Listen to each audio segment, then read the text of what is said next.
wali waxaynu ku guda jirnaa taxanaheennii aynu u bixinay dhaliisha dhaqanka Soomaalida qaybtana waxaynu kaga hadlaynaa dhaqanka Soomaalida iyo xigmadda su-aashaynu isweydiinayna waxay tahay dhaqanka Soomaalidu ma yahay dhaqan ka tagay laga dhaxlay ama abuuray wax xigmad ah ilaa intii uu jiray su-aashaas aynu uga jawaabnana qaybtana waxaynu u kala qaybinaynaa saddex qaybood qaybta koobaad waxaynu ku sharaxaynaa ama ku macnaynaynaa ereyga xigmad waa maxay xigmadi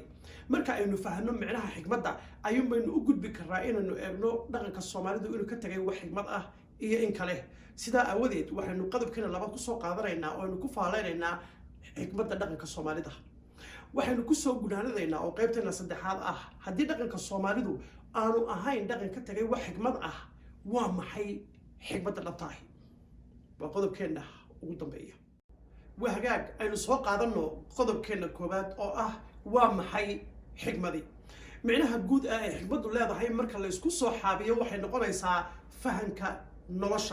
fahanka noloshna oo noqonaya inaynu fahanno deegaanka aynu ku noolahay wax kasta oo ka jira iyo wax kasta oo ku nool inagoo haddana isla markiiba fahmayna habka aynu u maamuli lahayn bulshada iyo ummadda meesha deganisay uga faa'iideysan lahayd deegaanka ay ku nooshahay deegaanka ay ku nool yihiin iyo bulshadu labadaba waxay leeyihiin laba waxyaalood labada waxyaalood ay leeyihiin waxay kala yihiin wax nolosha bini aadamka khatar ku ah iyo noolaha iyo deegaankaba iyo wax faa'iido u leh haddaba bini aadamka waxa looga baahan yahay inay ka faa'iideystaan wax kasta oo faa'iido u leh oo deegaankooda ka jira iskana ilaaliyaan wax kasta oo khatar u ah naftooda deegaanka iyo noolaha kale ee dhulka kula noolba hadda ogow anigu kama hadlayo cilmigii lahaa baaritaanka iyo jirabaadda ee ahaa natural science social science ama applied science kama hadlayo waxaan ka hadlayaa marka ay ugu horeysa ee bini aadamku uu bilaabayo inuu noloshaba fahmo iyadoo science iyo cilmi iyo wax kaleba la gaadhin su'aalaha habu fikirka bulshadu ma yihiin mid xigmad leh mise ma aha intaasi waa micnaha gaaban ee ay leedahay xigmaddu balse laakiin waxaa jira shuruud ku xidhan xigmadda oo ka soo maaxanaysa micnahaas ay xigmaddu leedahay shuruudaasina waxay tahay marka aad doonayso inaad fahanto waxaad maqashay inuu xigmad yahay iyo in kale su'aal kale iyo isweydii waxaan ma yihiin wax nolosha bini aadamka hore u mariyay kana ilaaliyay khatarihii kaga imanayay nolosha iyo bulshada dhexdeeda haddii waxaa lagu sheegay uu shuruudahaas ka soo baxo oo uu noqdo wax noloshii bini aadamka wax ka bedelayo hore u marinaya ama wax bini aadamka khatarihii ka ilaalinaya oo khatarihii ka hortagaya hadduu noqdo waa xigmad balse laakiin hadduu shuruudaha buuxin waayo ma aha xigmad bal imika waxaynu eegaynaa oo qodobkeena labaad aynu kaga hadlaynaa dhaqanka Soomaalidu ma yahay dhaqan xigmad leh inagoo ka duulayna sharaxaadaas iyo shuruudda ay leedahay xigmaddu aynu soo qaadano qodobkeena labaad oo dhaqanka Soomaalidu ma yahay dhaqan xigmad leh had iyo jeer bulshadeena Soomaalidu in badan waxaynu ku celcelinayno isugu sheekaynaa inuu dhaqankeena ama bulshadeenu ay yihiin bulsho xigmad leh xigmadda markaynu ka hadlaynana meesha kaliya ee aynu ka eegnaa waa dhinaca suugaanta bal maanta waxaynu eegaynaa suugaantii Soomaalidu inay ku jirto wax xigmad ihi iyo inaanay wax xigmad ku jirin si aynu xigmadda u fahanana dhowr qodob ayaynu kala horeysanaynu samaynaynaa kow waxa aynu samaynaynaa waxaynu mar walba niyadda ku haynaynaa shuruudeennii iyo sharaxaadeennii hore ee aynu soo dhaafnay qodobka labaad ee aynu samaynaynaa waxa weeye suugaantu sideedaba ama Soomaalidu marka ay sharaxayso hadalka waxay u kala saartaa tix iyo tiraab tiraabtu waa hadalka aan kugula hadlayo imika ama hadallada caadiga ah ee bulshadu maalin walba ku sheekaysatay caadiga ah dhinacayga dhig tiraabta waxaynu soo qaadanaynaa tixdu waxa weeye waa hadalkii oo suugaanaysan gabay geeraar buraanbur heeso iyo wixii la mid ah suugaantu wax kale maaha waa hadalka caadiga oo aan kugula hadlayo oo loo sameeyay kow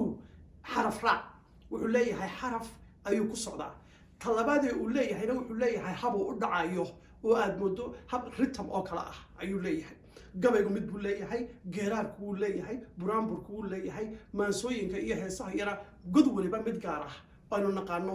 ayuu leeyahay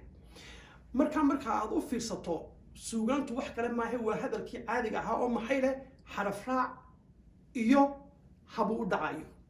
balse laakiin maadaama aynu nidhi hadal caadiya weeye ama suugaan ha ku jiro ama hadalka caadiga ha ahaadee haddii ay xigmadi ku jirto saynu ku ogaanaynaa waxaynu ku ogaanaynaa waxaynu samaynaynaa waxaynu soo qaadanaynaa gabaygii ama geeraarkii waxaynu ka saaraynaa erayadii ama xaraf raaci baynu ka saaraynaa xarfii baynu ka guraynaa waxaynu ka saaraynaa ritamkii iyo habudhiciisii marka waynu qaawino waxaynu ka saarnay go'ii uu huwaday wuxuu noqday markaa hadal caadi ah hadalka caadiga ah haddii uu yeesho micno oo uu xigmad noqdo markaa waa hadal xigmad leh ama gabay ha ku jiro ama xal caadi oo aan ku hadlayo ha noqdo ama buug ha lagu qoro ama nimanka aadka wax sawiraa gacanta ha ku sawiraane xigmaddu dhowr siyood baa loo soo gudbiyaa suugaantuna waa qayb ka mid ah marka waxaynu eegaynaa markaynu suugaanta ka saaro xaraf raacii oo aynu ka saaro habkii uu u dhacayay ee ritamka lahaana labada markaynu ka saaro hadduu noqdo hadal caadi ahoo wax micnale aan lahayn markaa xigmadi kuma jirto sababta taa aan u samaynayana waxa weeye hadal badan oo aan xigmad lahayn ayaa marka la geliyo xaraf raac uu yeesho ritamkiina uu yeesho wuxuu yeeshaa dhigtu u macaanaada dhadhan buu ku yeeshaa sidaa awadeed waxaad u qaadanaysaa inay xigmadi ku jirto balse laakiin inay ku jirtiyo in kale intaanaynu ku degdegin bal intaynu qaawinaynu labadaba ka tuuro ayaynu hadda eegaynaa gabayadaan soo qaadanayana intaanan kuu tirin waxaan marka hore sameeyey xarfii baan ka saaray ritamkiina waan ka tuuray hadal caadi aan kuugu sheegaya hadalkaa caadigaa baynu waxoogaa ka sheekaysanaynaa inuu xigmad leeyahay iyo inaanu lahayn markaynu hadalkaa caadigaa isla garano inuu leeyahay xigmad iyo inaanu lahayn ayaynu dib ugu celinaynaa go'iisii uu huwanaa ee uu isku qalinayay bal aynu soo qaadano gabayada caamka ah ee soomaalidu had iyo jeer ku celceliso ay ka dhigto inay xigmad badani ay ku jirto waxaynu soo qaadanaynaa gabayga koowaad waxaan ku sheegayaa hadal caadi ah dabeetana waxaan ku celinayaa go'iisii uu huwanaa wuxuu yidhi baadi baad raadisay nin baa kula socda ninkaasi baadidaa kaa luntay markuu kula raadinayo isagaaba kaaga hawl badan oo shaqo badan gelinaya oo daalka iyo dhibaatada kasoo gaadhaysaa ay fara badan tahay dadku markaydan arkaanna waxay u qaadanayaan inay yihiin dad wada dhashay oo wax isu ah balse laakiin ninkaasi ma jecla inaad hesho baahidaada kaa luntay waa ninkaan kula dadaalaya ayaan haddana jeclayn inaad baadidaada hesho ninkaan markaad u fiirsatana aakhiro meel kuma leh intaasaan ku idhi wax xigmadu ku jirta intaa miyaad garanaysaa waxa weeye waa qof kula socda oo munaafiqa munaafaqna bini aadamka oo dhan baa yaqaana qof kula socda oo afkiisa iyo uurkiisu aan islahayn waxbuu ku leeyahay waanu ku khiyaamaynayaa dhabkama aha ninkaasina aakhira meel kuma leh waa intaa hadalku intaasi bal aynu eegno aynu dib ugu noqonno sharaxaadii xikmadda maxay ka bedeshay bulshadii ta labaad shuruuddii aynu nidho waxa aynu ku xidhnay ee ah in ay bulshada wax ka bedesho ma ka bedeshay ma soo kordhisay wax weyn oo nolosha laga fahmo waa maya waynu naqaanaa ilmaha yar markuu koro ee carruurta yahay uu dugsiga hoose dhiganaya ama ka dhexe ayuu yaqaanaa saaxiibkiisa u daacadda iyo kaan u daacadda ahayn intaasaynu ka dhigaynaa xigmad weyn oo balaaya ka dhacday oo ninkaasi wax weyn uu soo kordhiyey bal hadalka saa aan kugu sheegay baan ugu celinayaa go'i uu huwanaa baan dib u huwinayaa hadda eeg wuxuu yidhi baadida nin baa kula dayday daalna kaa badine oon doonahayn inaad hesho daayin abidkaayo dadkuna moodi duul wada dhashoon wax u dahsoonayna dalle ma laha aakhiro haddii loo kitaab dayo intii unbu ninkaasi u sameeyey xaraf raac iyo habuu u dhacayo wax allaaliyo wax xigmado ku jira ma jira laakiin wuxuu leeyahay khiyaama ku jirta wuxuu leeyahay dhegtuu u macaan yahay marka aad dhegaysanayso dhegtaa uu u macaan yahay aawadeed ayaa inaga markeennii horeba soomaali haddana waxaa laynaga dhaadhiciyey hadduu wuxuu suugaanba noqdo xaraf raac uu leeyahay dhegtana uu u macaan yahay ritamkaasina la socdo xigmad baa ku jirta balse laakiin soomaali oo dhan waxaan u sheegayaa haddaad doonaysaan inaad ogaataan inuu xigmad leeyahay iyo inaanu lahayn sidaan hore u soo sheegay xarfaha ka tuur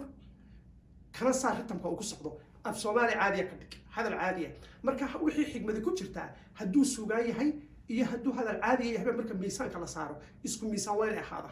balse laakiin marka uu huwan yahay go'iisii ahaa xaraf raaca iyo ritamka hadduu dhegta u macaanaado marka laga saaro intaan intuu qaawanaado bilaa xigmad noqdo dee waxaad arkaysaa inaan wax xigmado ku jirtaa haba yaraatee aanay jirin bal waxaynu soo qaadanaynaa ka labaad wuxuu yidhi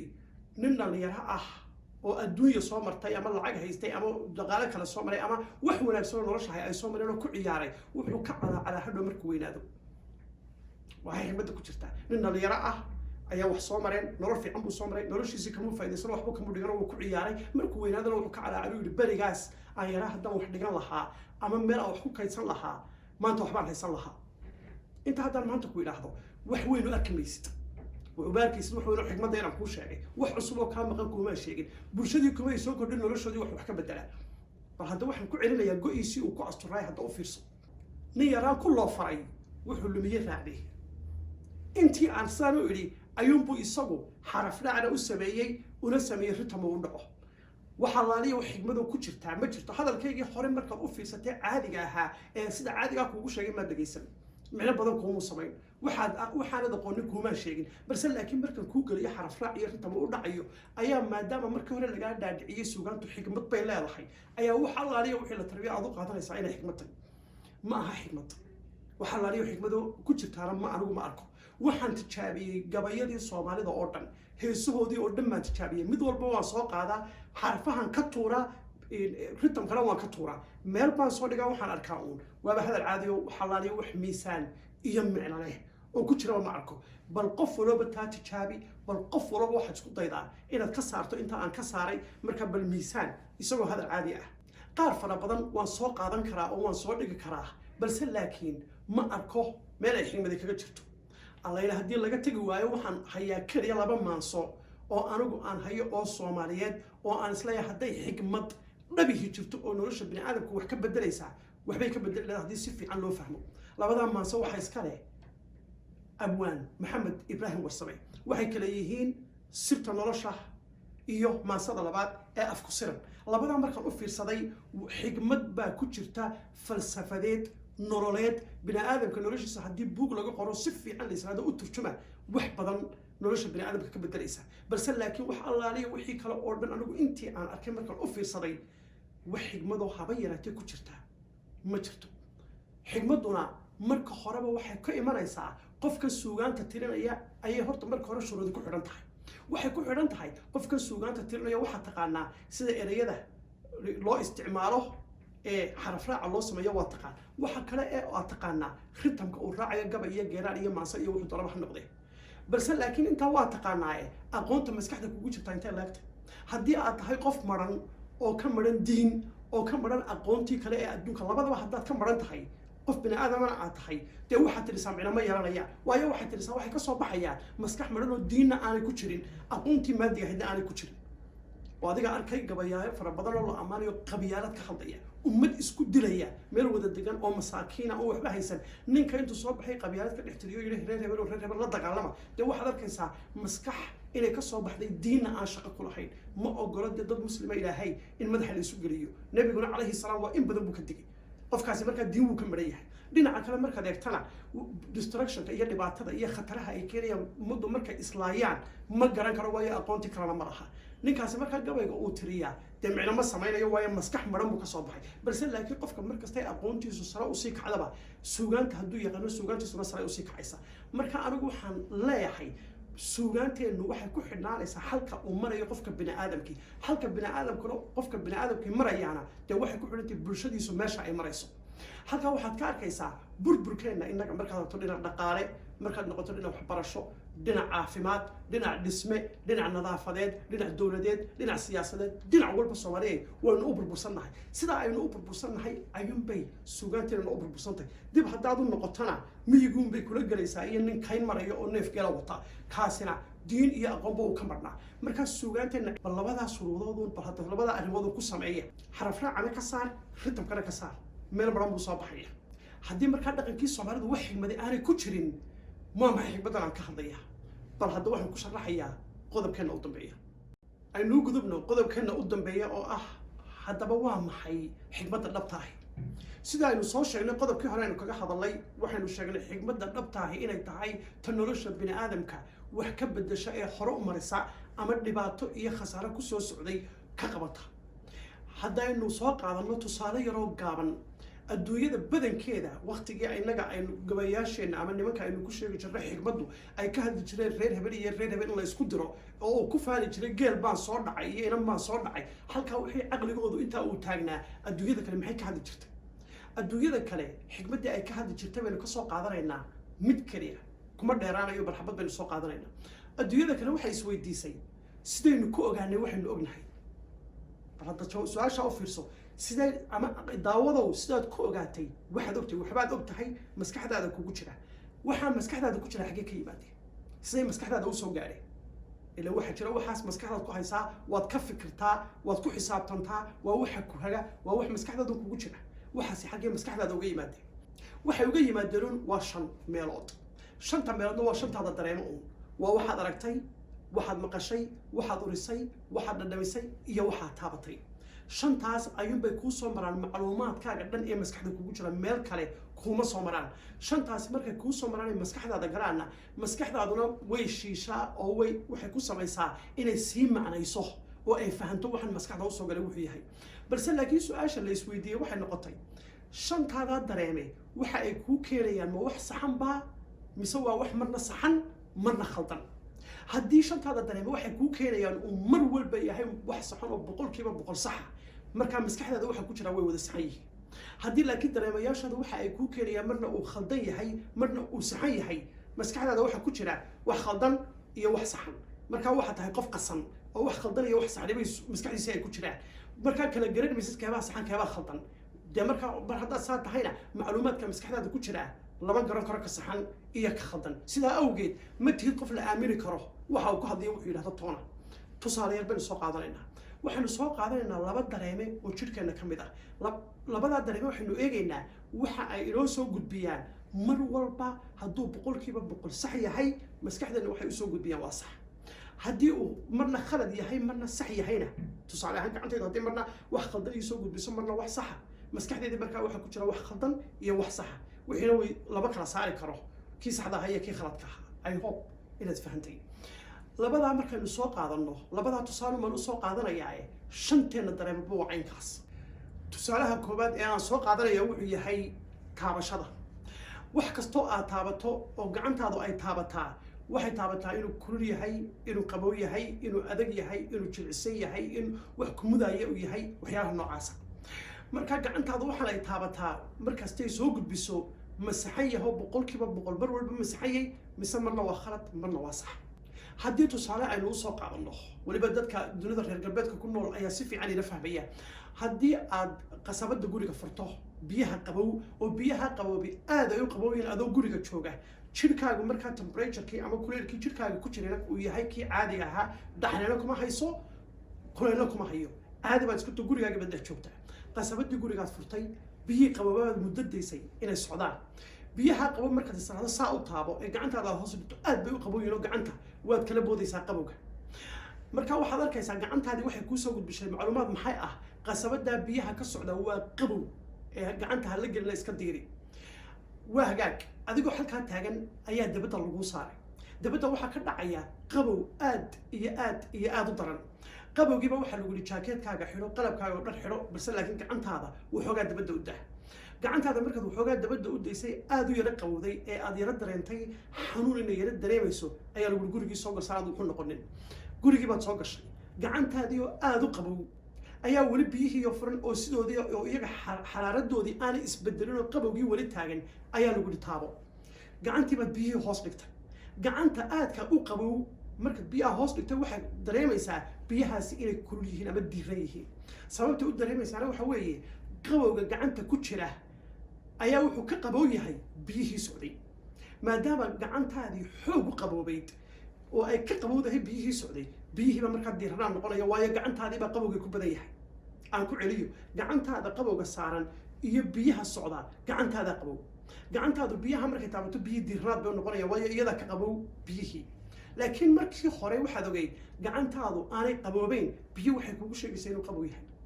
boqolaal jeer baa la tijaabiyey imikaad tijaabin kartaa meel qabow gacantaada tallaagadaada geli xoog ha u qaboobaan biyahaagiyoo socdo hoos dhig waxay kodhanaysaa biyahaasi waa biyo diiran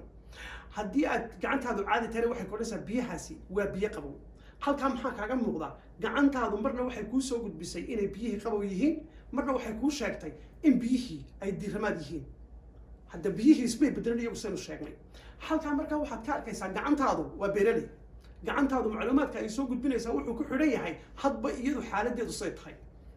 haddii ay xoog u qabowdayna waxay ku odhanaysaa biyuhu way diiran yihiin haddaanay qaboobeyn oo ay iska diiramaad tahay jirkeedu caadi ana waxay ku odhanaysaa biyuhu way qabow yihiin marka gacantii waa beeraley marka wax kasta oo la sameeyana iyo meel kastoo lagu tijaabiyana taabashadii waxay soo gudbinaysaa marna macluumaad dhaba marna macluumaad beena waa hagaag haddii markaa taabashadii ay kuu soo gudbisay labadaa macluumaad ee kala duwanoo marna biyihii oo sidoodii ay ku tiri waa qabow marna ay tiri waa kulayl ma aamini karnaa markaa taabashadeennii inay soo gudbinayso macluumaad dhaba ta labaad maskaxdaada waxaa ku jira waa wax khaldan وانا وحصحن سألوا كلا جرانية ما حكوا كلا جرانية معلومات كصحة أيك خلطان ويبيه بدمرنا إلا ذا ويكروليه من ويد بيه بدمرنا إلا ذا ويدفين من ويقوي وأنا بين بيو وقبل جوديو أي نساق هذا نتصارح إلا لبعض وإحنا كإيجينا أركتها إيش هذا معلومات كأيكوسو قد بساء أركتها مروا البيو صحيح من بسمرنا وصح مرنا وخلط طبعا تصارها سنساق هذا النايمك تصارها كلواد وحن كتص يا صور كاني أنا قم مليه ورين بقى كشيكيني هراء لو كشيكيني وحول الصوت الربي صور كاس مركا أذكره مذب كيسو ومذب حبيني ما أد مدو لير يربع كشيدان ليركم ملك استمع هيو وملك كينا أردن بل هذا إيك صور كأوفيرسه صور كان مركا أذكره ميال أذكره وح خطر وحن كسينا يا صد دقيقة إن تسكت شرطة حدي وح خطر كشرعنا الله قلب بحصته حدي كرنا عادي سجلت تغناتو بل هذا صور كأيك إنه خطر كجرتو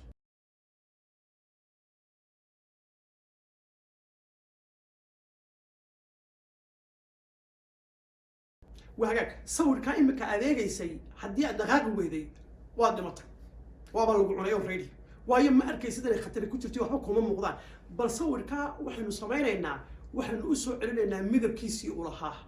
بل مركا أوفير صح إيش هذا وحي أركتنا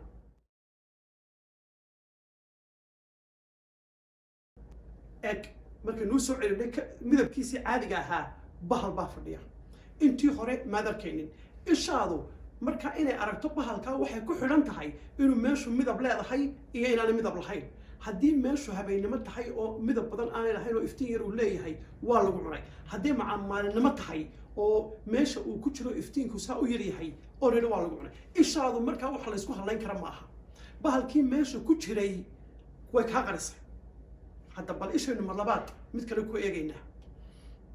بهالشاس جرانتاس أيه لو وريتشينيا بلاد جرانتا أوفيرسو جرانتاس هو وريجسا جرانتاسي واحد هو وريجسا دينا عن مذيك مركخورة يدو جرانتاس دينا عن مذيك وريجسا عادية بالمسكح هذا واحد وش يكتوى سمايسا إن جرانتاس النية هذا أنت البريكس صفي عنه البريكس تو النية هذا وش يكتوى إنه بدح هو وريجسو إيش هذا واحد كوش يجسا إنه بدح هو وريجسو adigoo hadda og in midig loo bilaabay inay u wareegto ayaa haddana waxaad arkaysaa iyadoo bahashii bidix u wareegayso waa adiga arkaya markaa bahashii midigta u wareegaysay baa ishaadii waxay kugu tiri bidix bay haddana u wareegaysaa ishaadii markaa macluumaad beena ayaa haddana soo gudbisay isha lafteedii la iskuma hadlayn karo labadaasaan islahaa aad sheegtide bal mid saddexaad ayaan kugu daraya ka saddexaadina soo qaadanayna waxa weeye maqalka su-aasha isweydiintani waxa weeye maqalka markaad wax maqasho horta kow dhawaaq kasta oo adduunka ku jira miyaad maqashaa waa ta koobaad ta labaad waxa aad maqlaysaa dhegtaadu ma tahay wax mar walba kuu soo gudbiyo maqaalkii dhabta ahaa mise marna been bay sheegtaa iyana marna run bal hadda waxaynu daawanaynaa ninkaasi tusaalaha uu samaynayo ninkaasi xaraf buu odhanaya xarafka uu leeyahay ma waxa weeye xarafka ma mise waa fa labadaa waa kee bal waan ku tusayaa u fiirso markaad u fiirsato kow horta bal kaa koobaad horta eeg ba alright kalabaad haddana eeg ba labadan markaad kala eegtay waxaa kuu caddaaday mar wuxuu leeyahay ma marna wuxuu leeyahay fa bal hadda waxaynu eegaynaa labadiisii mar uu leeyahay labadaa jeer baynu isku barbardhigaynaa labada jeer baa la isku xidhay labada jeer baan tusaale ahaan ku tusayaa bal waxaad samaysaa adigoo dhagaysanaya mar waxaad eegtaa dhinaca midig muxuu leeyahay xarafku leeyahay waa maxay adigoo dhinac bidix iska qarinaya adigoo arkaya waxa uu leeyahay bal hadda dhinac bidix eeg Concentrate first on the right of the screen. Now to the left of the screen. waxaad arkaysaa marka dhinaca midig u fiirsato wuxuu leeyahay ma marka dhinaca bidix raacdana wuxuu ku leeyahay fa waayo wuxuu bedelay habka uu afka u dhaqaajinayo sidoo wuxuu leeyahay waa isku xaraf kaliya ayuu isagu leeyahay balse laakiin xarafka aad maqlaysa dhegtaadu waxa xukunta ishaada markaad eegto ka midig wuxuu leeyahay ma ayuu leeyahay markaad ishaadu ay isbedeshaad eegto ka bidixna waxaad moodaa inuu fa leeyahay waayo wuxuu bedelay dhaqdhaqaaqii dibnaha marka adiga maqalkaaga waxaa khasbaya ninkaasi hadba dibnaha siduu u dhaqaajiyo isagoo xarafka uu leeyahay uu isku mid yahay dibnaha siduu u dhaqaajiyo ayuunbay dhegtaadu ku xidhantay dhegtaaduna ilaa wax ma aragta ishaada ayaa dhegta u sheegaysaa marna inuu leeyahay fa marna inuu leeyahay markaa dhegtu sideebay ugu baahatay ishii ilaa ishu wax ma maqashe taasina maxay ku tusaysaa in dhegtaadu maxay maqlaysaa inay ku xidhan tahay waxaad arkayso dhegtuna dee maaha inay ku xidhanto aragti ee wayna ku xidhantaa iyadu maqal keliya maqalkii waxaa u turjumaya waa ishii marka dhegtaaduna waxay kusoo gudbinaysaa marna waa sax marna waa khalad wax la aamini karo ma aha haddii markaa taasi ay jirto oo shanteennii dareen mid walba oo aynu eegnaaba aynu ognahay macluumaadka uu soo gudbinaya marna inuu khaldan yahay marna inuu saxan yahay taa waxay inoo caddaatay in macluumaadka maskaxdeena ku jira aanaynu kala garan karin keebaa saxan keebaa si khaldan waa taa xikmadda dhabta ahay xikmaddaasi waxay beddeshay noloshii adduunka nimankii xikmaddaa ka doodayay may ahayn niman jaamacada ka baxay niman sayntistayaalah niman aqoon kalena may ahayn dad caadiya bay ahaayeen su-aalun bay isweydiiyeen waxaanun bay jirrabeen su-aalahaasi markay dhasheenna waxaa ka dhex dhashay in uu bedelmay fahamkii dhammaan noloshu bal waxaad eegtaa xikmadda noocaas ah iyo xikmadda soomaalidu ay noogu sheekaynaysu leeyahay nin yaraan ku loo faray wuxuu rumiye raacday bal labadaa isma bandhiga idinku halkaa maanta waxay nooga caddaatay wax xikmada oo aynu haynaa haddaynu soomaali nahay haba yaraatee ma jirto been baynu isugu sheekaynay markaad adduunka kala gasho ee dunida kale iyo caalamka kale aragto ayuunbaad ogaanaysaa meesha inaynu waxba ku haynin si aynu hore u marro markaa bulshada soomaaliyeed aynu wax u qabsanno waa in aynu ka gudubnaa oo aynu hore uga tallaabsanaa wixeenii hore waa inaanaynu weli aaminsanaanin sheekooyinkii beenta ahaa laynagu sheekayn jiray soomaali baa xikmad leh xikmad may lahayn xikmadna may soo gudbin bilaa calaykum waxaan idinka codsanayaana gabay kasta iyo suugaan kasta iyo wax kastoo soomaaliyeed oo xikmad lagugu sheego midun ku samee xarafraaca ka tuur ritan kuu dhacayana ka tuur mara yar bay soo huwiyeenoo qurux badan oo suugaaneed markaad intaa ka tuurto halkaa dhig xalaaliya wax xikmad oo ku jiraysa haba yaraatee ma jirto iminka intaa aan ka sheekeeyey ee xikmadda dhabta ah ee ah noloshii bini aadamka inay wax ka beddeshay markii la isweydiiyey maskaxdeena waxaan ay u soo gudbiyaan shanteena dareeme ma aamini karno markii la soo gudbiyey haddii taa nin sugaan uu ka sameeyo dee xikmad weeye hadduu nintaasi uu sawiro dee waa xikmad hadduu buug ku qoro waa xikmad hadduu ku hadlo uu hadal caadiya ku sheego waa xikmad xikmaddu ama sugaan ha gasho ama hadal caadiya ama qoraal ama sawire ama filimba ha gasho mar walba iyada miisaankeedii xikmaddu marna ma dhacayo meesha doonto geliyo balse laakiin soomaalida waxaad arkaysaa xikmad hadday istiraahdo sheeg hadal caadiya kuma sheegi karayso waxay doonayaan inay ku dhuntaan oo ay shaar isu geliyaan ah xarafraac iyo wax qodobaysan oo dhagaha u macaan suugaantu dhagahay u macaan tahay rita macaan bay leedahay waana fiican tahay xikmaduna way geli kartaa sidii labada maasood ee hadraan waan sheegay balse laakiin soomaalida marka suugaanteeda eegto wax xikmadahoo heerkaa gaadhay kuma jiraan waxaanan odhan lahaa dhallinyarta dambe soomaalida doonaysa suugaanta inay barti kasii qaadaa tallaabooyinkii horan micnaha badan lahayna raacine wax aqoonta kordhiya oo wax akhriya oo dunida fahma suugaantiinu markaa sare ayay u kacaysaa balse laakiin halkaad maanta taagan tihiin kuwii horunbaad daba haysaan waan dhegaystaa dhalinyaro fara badan oo suugaanta iminka tirisa intaa markaad ka saarto waxaad arkaysaa intii horun bay ku celcelinayaan kuwii hore lahaayeen wax xikmadna may soo kordhin waxaan kula talin lahaa hadday doonayaan in suugaantooda ay noqoto suugaan xikmad leh inaanay raacin raadadkii hore kuwii ka horreeyey oo wax xikmad aan ka tegin ee iyagu ay noqdaan waa dhalinyaro dunida maanta isu furan wax akhriya wax fahma dunida kale iyo dhaqamadooda inaad fahanto wax weyn baa laga faa'iidaa laga kororsadaayo waayo waa ummad kale dunida kuguna nool oo khibrad kale iyo nololo kale qaar badan baa kaa horeeya marka dhinac walba ka eegto kuwa markaad aragto ayuumaad noloshaadana dib u eegi kartaa ood oran kartaa wararta inagu xikmadeennan aynu ka hadallaa maxay tahay markaa dhalinyartaa dambe ee suugaanta waxaan odhan lahaa suugaantiina waan arkaye ka gudba wixii hore oo horta idinku meesha taagantii marka hore saragoo kaca kadib marka uga kacdaan ayuunbaad xikmadda keeni kartaan balse laakiin halkan maanta waxaan idinku caddeeyay dhaqanka soomaalidu wax xikmadii inaanay ku jirin ninka ila xikmad bay ku jirtaayo ii keen gabayga iyo suugaantaad hayso labadaasumaan ka saari waxaan ku tusi inuu qaawan yahay oo wax xikmadii aanay ku jirin